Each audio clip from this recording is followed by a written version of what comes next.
Então, questão 1 da página 15 diz o seguinte: represente no quadro de ordens a quantidade apresentada em cada item.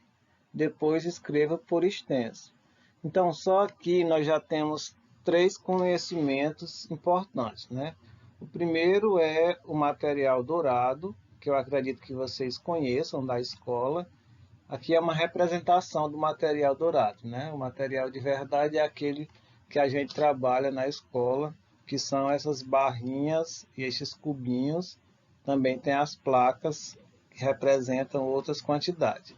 Então, no item A nós temos 5 barrinhas de dezena e 5 cubinhos, né? A gente chama assim de unidade. Então, para representar esse número, vai ficar da seguinte maneira, né? 5 unidades e 5 dezenas.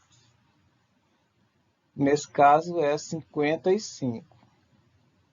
No item B, nós temos 8 dezenas e 6 unidades. Então, a quantidade 86, que vocês também escreveram aí por extenso, né? Mais à frente nós vamos ver outras atividades escritas por extenso. Certo? Então, confira aí direitinho, página 15, atividade 1. Passando para a página 16, nós vamos ter uma outra representação de um outro jogo, de um outro material concreto que a gente utiliza na escola, que é o ábaco. Então, veja como Tatiana representou o número 357 no ábaco. Certo? Então, aqui é a representação do número 357. Agora, escreva o número que está sendo representado em cada ábaco. Certo? Então, nós temos aqui o ábaco A, o ábaco B e o ábaco C. No ábaco A, nós vamos ter 2 unidades, 3 dezenas e 4 centenas. Ou seja, nós temos o número 432. No B, nós vamos ter 9 unidades, 0 dezenas e 6 centenas, ou seja, 609. E no C, 2 unidades, 5 dezenas e 5 centenas, que representa o número 552. Agora escreva como lemos esses números, ou seja, é a escrita por extenso, que a gente já fez na questão anterior. Então, no item A, 432, é assim que a gente lê, né? No item B, 609. E no item C, 555. 552, desculpa, que é o 2, né? Então, 552, certo? Passando para a questão seguinte, ainda na página 16. Nós vamos ter uma representação de contagem de moedas. Lívia juntou moedas para comprar um ingresso da peça de teatro que estreou em sua cidade. Para saber quanto juntou, ela formou pilhas de 10 moedas, pois sabe que a contagem fica mais fácil quando formamos grupos de 10. Veja, aí tem a imagem das moedas da Lívia e a forma como ela organizou. E tem a pergunta seguinte: quantas pilhas com 10 moedas ela formou? Então aqui está fácil, né? 1, 2, 3, 4, 5, 6 pilhas de moeda. Item B. Quantas moedas ficaram fora das pilhas de 10 moedas? Então, sobraram aqui 1, 2, 3, 4, 5 moedas. Certo? Número 5. Quantas moedas Lívia tem? Então, se você pegar as 60, não é isso? Ó, são 6 pilhas de 10, que dá 60, mais 5 unidades, dá igual a 65. Represente essa quantidade no quadro de ordem ao lado. O que é o quadro de ordem? É isso aqui, né?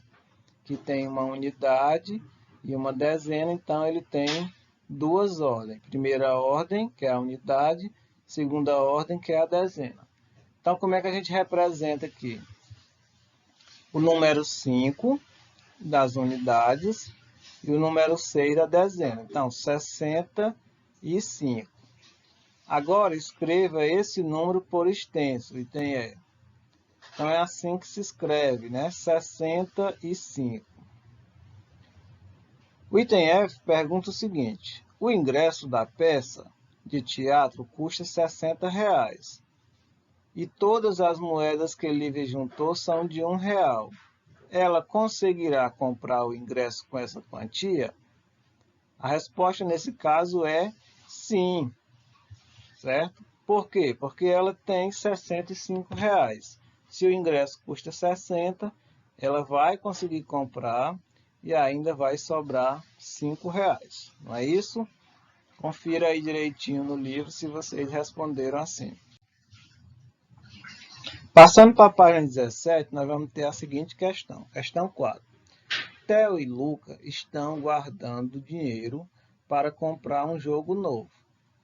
Veja quantos reais cada menino já juntou. Então, aqui nós temos a representação do que o Theo juntou e aqui do Luca, certo? Então, vamos lá. Item A.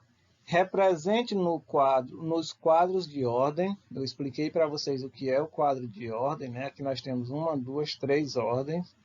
A quantia de cada uma. Lá de cá, a quantia do Theo. Então, o Theo juntou o quê? 5 unidades, né? 5 moedas de R$1. Uma cédula de R$10, então uma dezena. E 2 cédulas de R$100, então 2 centenas. Então ele juntou R$215.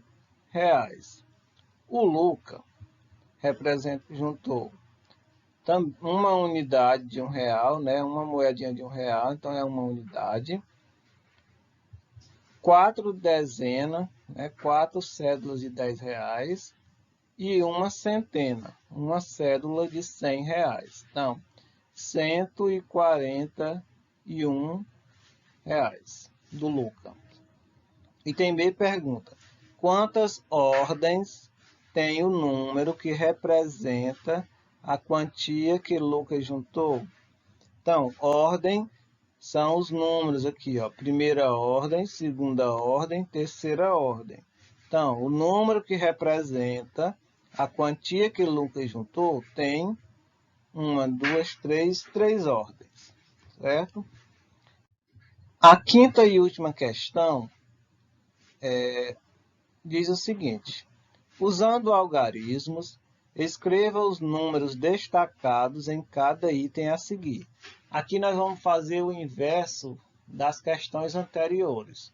Nós temos quantidades representadas por extenso, ou seja, com o nome do número, ou como se lê o número, é isso? E nós vamos representar com algarismo. Eu vou lembrar mais uma vez que algarismos são os números, né? Os nossos números do dia a dia. Não confunda algarismo com algarismo romano. Algarismo romano é outra coisa, né?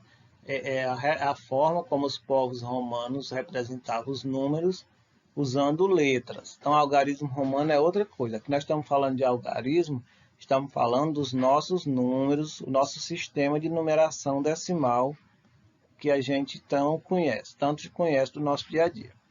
Então, o número da casa de Fernando é 536. Então, aqui está escrita por extenso do número e nós vamos representá-lo com algarismo. Então, nós vamos usar o algarismo 5, o 3 e o 6 para formar o número 536.